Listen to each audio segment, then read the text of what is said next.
ሰላም ሰላም ቤተሰብ እንዴት ናችሁ? እኔ ጋር እግዚአብሔር ይመስገን ሰላም ነው። ዛሬ አንድ ነገር ላስተላለፍ ነው የመጣሁት አብዛኞቻችን ማለት ነው ኮንፊደንስ አጥተናል፣ በራስ መተማመን አጥተናል ማለት ነው። ይህን በራስ መተማመን እንዴት ማምጣት እንችላለን በሚለው ላይ ያው ከኋላ ድምፅ አለ ግን ተረዱ ማለት እንትን ስላለ ነው ድምፅ እየተሰራ ስራ እየሰሩ ስለሆነ ነው ማለት ነው። በራስ መተማመን እንዴት እናምጣ በሚለው ላይ ምን ነገር እኔ እንደራሴ ሀሳብ የምሰጠው በራስ መተማመን ማምጣት የሚቻለው እኛ ጀግና ቆራጥ እና ይሉኝታ ቢስ ስንሆን ነው ማለት ነው። ይሉኝታ ቢስ ማለት በመጥፎ ነገር ሳይሆን በጥሩ ነገር ሰው ምን ይለኛል፣ ሰው ያሸማቅቀኛል፣ ሰው ዝቅ ያደርገኛል ብላችሁ ይሉኝታ መያዝ የለባችሁም። ይሉኝታ እንዲይዛችሁ ማድረግ የለባችሁም። ጠንካራ ሆናችሁ መስራት አለባችሁ። ምናልባት በመልካችሁ ሰው ሊያሸማቅቃችሁ ይችላል። ምናልባት በቁመታችሁ ሊያሸማቅቃችሁ ይችላል። ምናልባት ደግሞ ብቻ ፈጣሪ በሰጣችሁ ተፈጥሮ ጥርሳችሁ፣ አይናችሁ፣ አፍንጫችሁ እያለ ማሸማቀቅ እናንተን ወደ ታች ቀና እንዳትሉ ኮንፊደንስ እንዳይኖራችሁ የሚያሸማቀቃችሁ ሰዎች አሉ እና ከነኛ ሰዎች መራቅ ወይ ደግሞ ለነሱ ፊት አለመስጠት፣ ስራና ስራችሁን ብቻ አተኩራችሁ ቆራጥ ጀግና ሆናችሁ አላማችሁ ላይ ብቻ የቆማችሁ መሆን አለባችሁ። ምክንያቱም አንደኛ በአካላዊ ነገር እናንተ ፈልጋችሁ አይደለም የተሰራችሁት፣ እግዚአብሔር ወይ ደግሞ ፈጣሪ ነው የሰራን አይደል?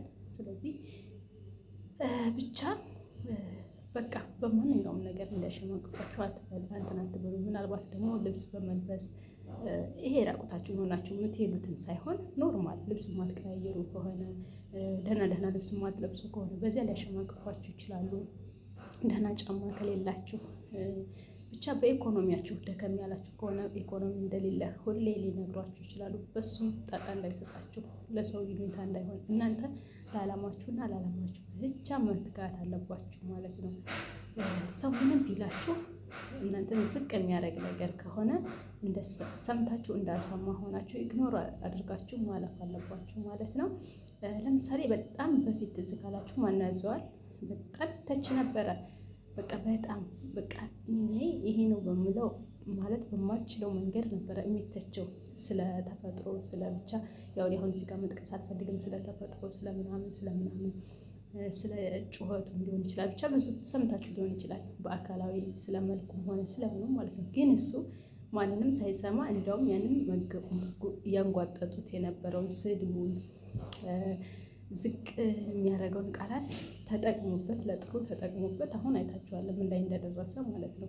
ያ እነሱ ቁጭ ብለው በስክሪን ላይ የሰደቡት ሰዎች፣ በኮሜንት የሰደቡት ሰዎች ከቦታቸው ቀስቀስ ሳይሉ የተሻለ ነገር ሳያደርጉ እሱ ግን ከነሱ በልጦ ነው የተገኘው። እና ብዙ እንደው እሱን ስለምታውቁት ምሳሌ ጠቀስኩላችሁ እንጂ በጣም ብዙ ሰዎች አሉ።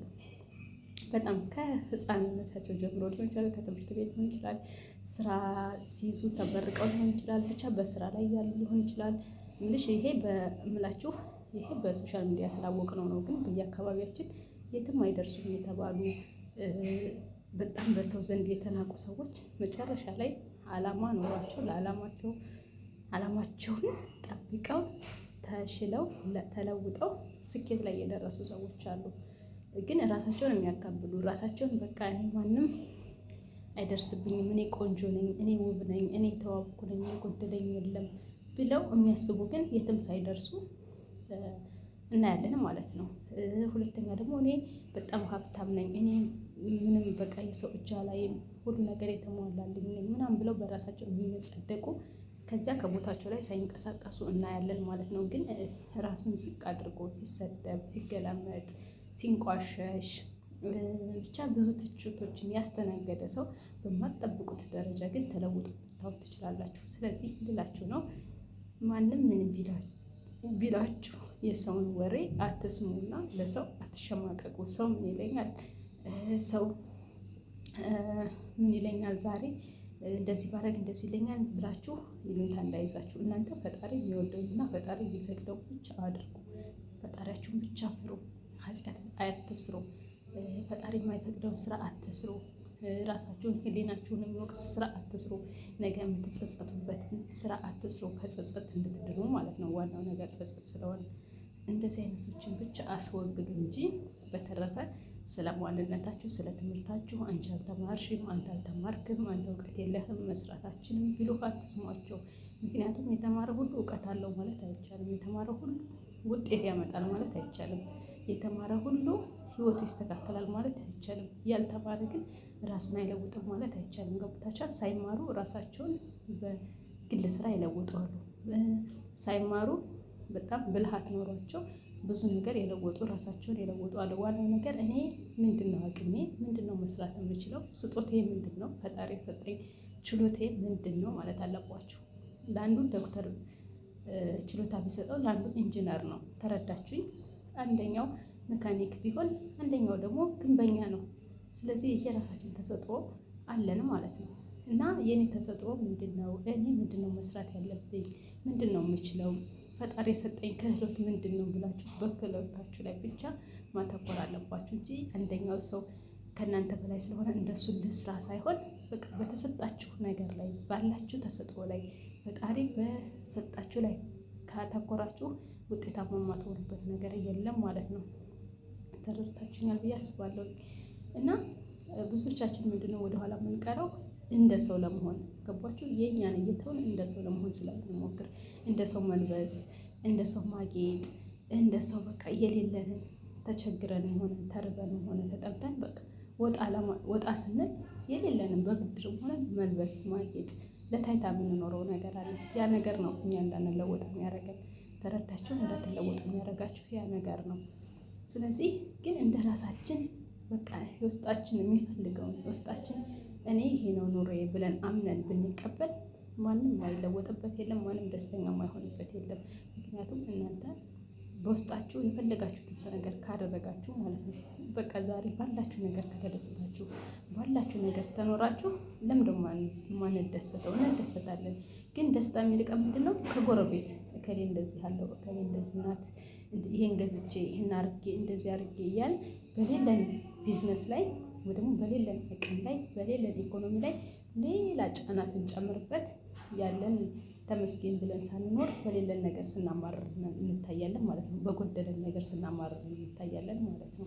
የጎደልን ለማሟላት ያለንን ሳናመሰግን እናልፋለን ማለት ነው። ገባችሁ አይደል?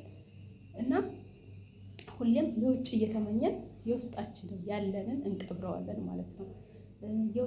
የውጭ ነገር እየተመኘን ብልጭልጭ ነገር እየተመኘን ያለችዋል የራሳችንን ማንነታችንን የራሳችንን ተፈጥሮ ነገር እንሸውደዋለን ማለት ነው። ተረዳችሁኝ አይደል? ስለዚህ ምን ማለት አለባችሁ? ከሰው ነገር ራሳችሁን አርቃችሁ፣ ከሰው ወሬ ራሳችሁን አርቃችሁ፣ ባላችሁ ነገር አመስግናችሁ፣ ባላችሁ በቃ እናንተ ራሳችሁን ሆናችሁ መኖርና መስራት። እንደዚህ ከሆናችሁ የማትቀየሩት ነገር የለም።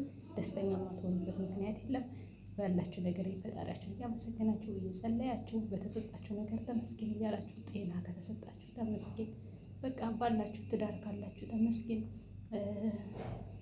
የምትበሉት የምትጠጡት ካላችሁ ተመስገን። በጤና መኖራችሁ ራሱ ተመስገን እኮ ነው። ሌላው ነገር ትርፍ ነው። መጀመሪያ በጤና መኖራችን ብቻ ተመስገን ልንለው ይገባል። ፈጣሪያችንን ልናመሰግነው ይገባል። ስንቶች አሉ አልጋ ላይ የሆኑና እንደዚያ ብለን ብንኖር ተመስገን የተሰጠን ብዙ ነው ያለን ብዙ ነው ብለን ብንኖር ሁሌም ደስተኛ እንሆናለን ብዬ አስባለሁ። ለመሆናቸው ላይክ፣ ሼር፣ ሰብስክራይብ ያደረጋችሁ አበረታቱ። እስካሁን አብራችሁ ስለሆናችሁ አመሰግናለሁ። ስለምትከታተሉኝ ሀሳብ አስተያየት ካላችሁ ደግሞ በኮሜንት አስቀምጡልኝ።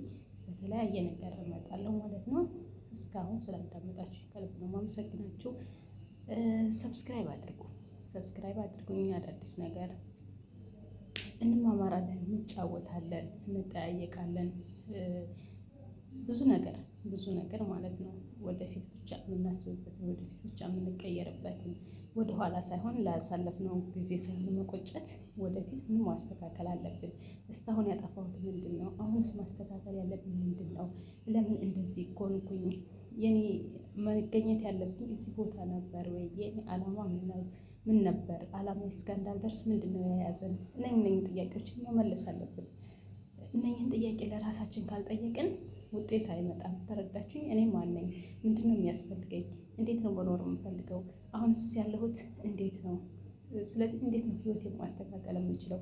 ያለፈውን ሳይሆን ወደፊቱ እንዴት ነው ማድረግ ያለብን ብለን ለወደፊት ብቻ ማሰብ አለብን ማለት ነው። በኋላ ባለፈ ነገር መጸጸት መቆጨትን ማቆም አለብን። ለዛሬ ያስኩት ይሄንን ነው። በቀጣይ በተለየ ነገር እመጣለሁ። ላይክ፣ ሼር፣ ሰብስክራይብ ያደረጋችሁ አበረታቱኝ። ኮሜንትም ጻፉልኝ። ወዳችኋለሁ። ባይ ባይ።